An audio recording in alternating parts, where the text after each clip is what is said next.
Caio Melo, vamos mergulhar mais nos Estados Unidos e oferecer mais subsídios para o Coleta fazer a análise dele em cima deste impasse a respeito do teto da dívida americana. Quais são as últimas informações que se sabe nesse sentido? Vamos lá, Léo. As últimas evidências que temos dão conta do seguinte. Em encontro ontem, o presidente dos Estados Unidos, Joe Biden, e o presidente da Câmara, Kevin McCarthy, permaneceram divididos sobre o aumento do limite da dívida de 31,4 trilhões de dólares após as negociações, faltando apenas algumas semanas para que os Estados Unidos sejam forçados a um calote sem precedentes. Mas novas reuniões entre assessores de parlamentares e representantes da Casa Branca estão marcadas antes de outro encontro na sexta-feira de Biden com líderes do Congresso. Quais as camadas com que você temperaria essa história? O que é que está em jogo nela? Porque não se trata só da sustentação fiscal e de você continuar irrigando as engrenagens dos Estados Unidos. Se trata também de eleições em 2024, se trata da queda de braços entre republicanos e democratas. Traz o seu olhar.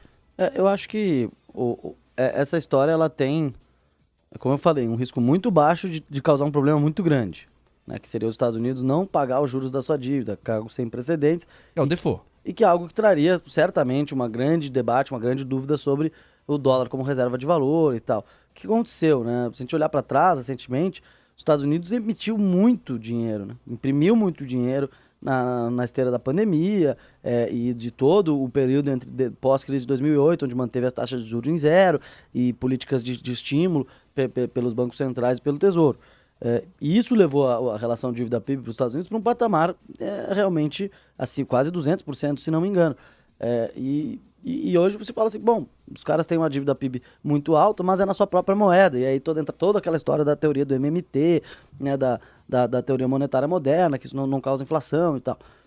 E é um debate vivo, especialmente para quem tem impressora de dólar. Né?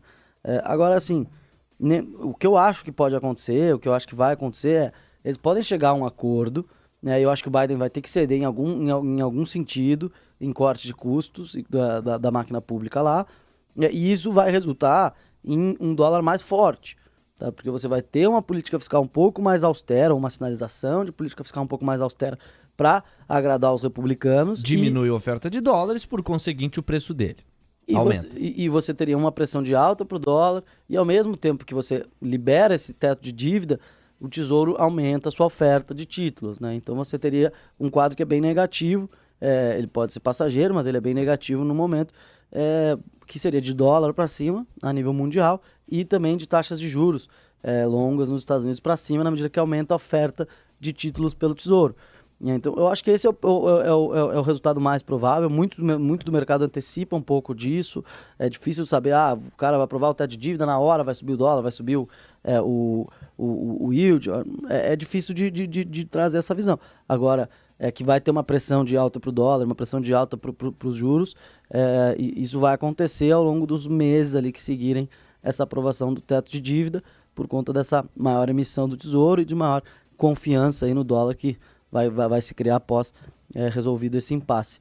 Então a gente pode ter umas semanas aí que vai ter alguma certa volatilidade. A gente viu o CDS, né, o risco país dos Estados Unidos, disparou. Exato. Foi para cima do patamar da crise de 2008 e tal. O mercado realmente tem alguns players aí comprando proteção contra um eventual calote, né, contra esse cenário de baixíssimo risco e impacto muito grande que eu estou descrevendo.